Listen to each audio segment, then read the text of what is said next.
मोहतरम नाजरीन, इस बरेलवी आलम की जरत को सलाम, जिनकी बातें सुनकर अब दंग रह जाएंगे।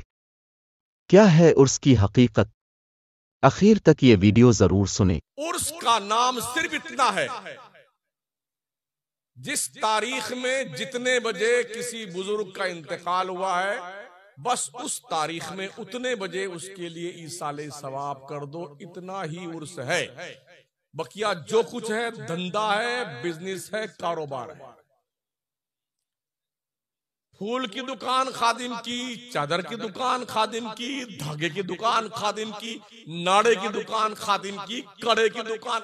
हमारा मुसलमान यूपी, बिहार, झारखंड, बांग्लादेश जाता है, अगर कड़ा पहन के आता है, लोहे का खबीज कहीं का, बोले अजमेर से कड़ा पहन के आएंगे, सरासर हराम है।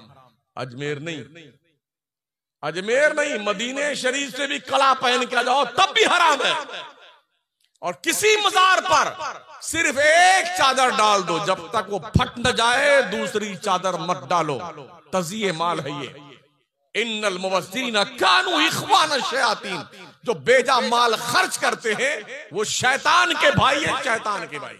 बताओ मैं आपको, चादर आप डालते हैं ना, ये यूं आपने डाला और यूं खींचा, एक चादर 1000 बार बिकती है। आंखों देखी बात कर रहा हूं, बड़े करीब रहते हैं, आंखों देखी बात। इन्हीं तकरीरों की बुनियाद में मुझे 3 साल दरगाह में घुसने